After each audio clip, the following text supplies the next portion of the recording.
d'entrer, c'est d'avoir les promesses de la part du Seigneur. Tout enfant de Dieu qui a une promesse, il doit s'attendre au combat. Les combats, ça doit se manifester partout. Les combats sans que tu les saches. Et c'est pourquoi Habakkuk étant un prophète, il était toujours dans son poste. Il attendait qu'il soit visité par Dieu de la destinée divine. Les péchés nous attirent, les combats dans la vie sans qu'on les sache. Je vous ai donné l'exemple d'Adam. Avant qu'il quitte les jardins d'Éden, Dieu lui avait donné le pouvoir. C'est lui qui pouvait donner les noms à tous les animaux féroces. Mais quand il a péché, Dieu lui a dit, tu mangeras au sueur de la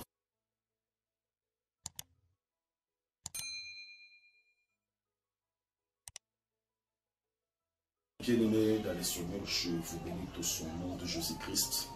Ça, c'est la méditation du jour. Votre humble serviteur, le révérend Jean-Paul David Assani.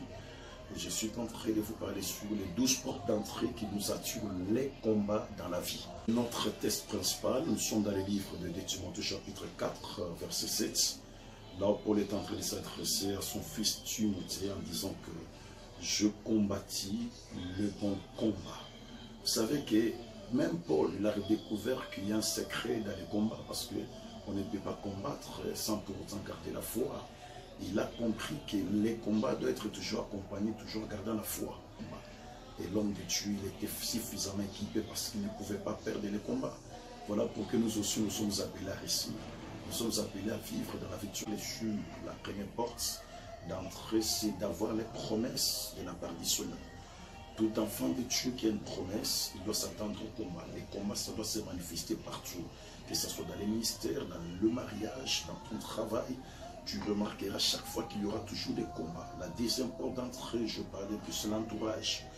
Un enfant de Dieu ne peut jamais marcher avec n'importe qui, car la Bible dit, il n'y a pas les rapports entre la lumière et les ténèbres. La Bible dit encore plus loin que errer l'homme qui ne marche pas selon les conseils de méchants. Et la troisième porte d'entrée, je parlais sur le péché. Vous savez que le péché nous affaiblit dans la foi. Le péché nous retire de la destinée divine. Le péché nous attire les combats dans la vie sans qu'on les sache. Je vous ai donné l'exemple d'Adam. Avant qu'il quitte les jardins d'Éden, Dieu lui avait donné le pouvoir. C'est lui qui pouvait donner les noms à tous les animaux féroces. Mais quand il a péché, Dieu lui a dit, tu mangeras au sueur de ton front. C'est-à-dire qu'il s'est attiré les combats sans qu'il les sache. Et la quatrième porte d'entrée, je vous ai parlé sur l'abandon de ton poste. Vous savez, quand vous vous retirez de là où Dieu t'a placé, vous risquez de vous attirer les combats sans que Dieu les sache. Et c'est pourquoi Habakkuk étant un prophète, il était toujours dans son poste. Il attendait qu'il soit visité par Dieu. Je vous ai parlé sur l'homme qui s'appelle Elimelech, le mari de Naomi. Comme il avait quitté son poste, il s'est rendu à Moab. Vous savez que cet homme, il a rencontré les combats et ces combats lui ont amené à la mort, à tel point qu'il a perdu ses deux fils. C'est-à-dire que nous, les enfants de Dieu, je voulais tout simplement vous exhorter en disant que nous devons être toujours prudents dans tout ce que nous posons comme acte. Nous devons toujours nous focaliser à l'essentiel. Et l'essentiel pour nous, c'est la parole de Dieu. L'essentiel pour nous, c'est de demeurer dans la présence de Dieu, de demeurer dans tout ce que Dieu nous a donné comme promesse. Voilà un peu pour la méditation que je voulais vous donner pour ce soir. Je pense que demain, je vais encore continuer avec ce qui reste comme le porté d'entrée qui nous attire les combats dans la vie. Je vous bénis tous au nom de Jésus-Christ. Je vais prier pour vous parce que je dois vous laisser entre les mains du Seigneur. Éternel Dieu des armées, je te bénis parce que tu es merveilleux.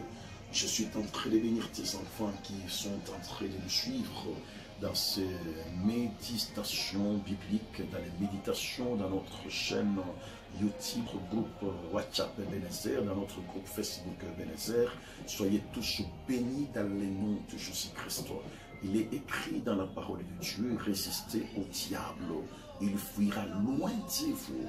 Je suis en train de paralyser les œuvres de l'ennemi. Tout ce que le diable a planifié pour vous atteindre, tout ce que le diable a mis dans votre chemin, je suis en train d'arrêter cela d'une manière ou d'une autre, dans le nom de Jésus-Christ. Que la main de Dieu, la puissance du Saint-Esprit vous accompagne pour les espoirs, car il est écrit avec Dieu, le feront des espoirs, et Dieu écrasera tous nos ennemis. Je crois qu'un combat ne vous amènera plus jamais, alléluia, loin de la face du Seigneur. À chaque fois que vous allez vous présenter devant toute situation difficile, Dieu vous donnera la force d'aller plus loin et que ces combats soient pour vous des escaliers. Je vous bénis tous au nom de Jésus-Christ. Amen. Que Dieu vous bénisse. Merci beaucoup, votre humble serviteur, les révérends Jean-Paul David Hassani.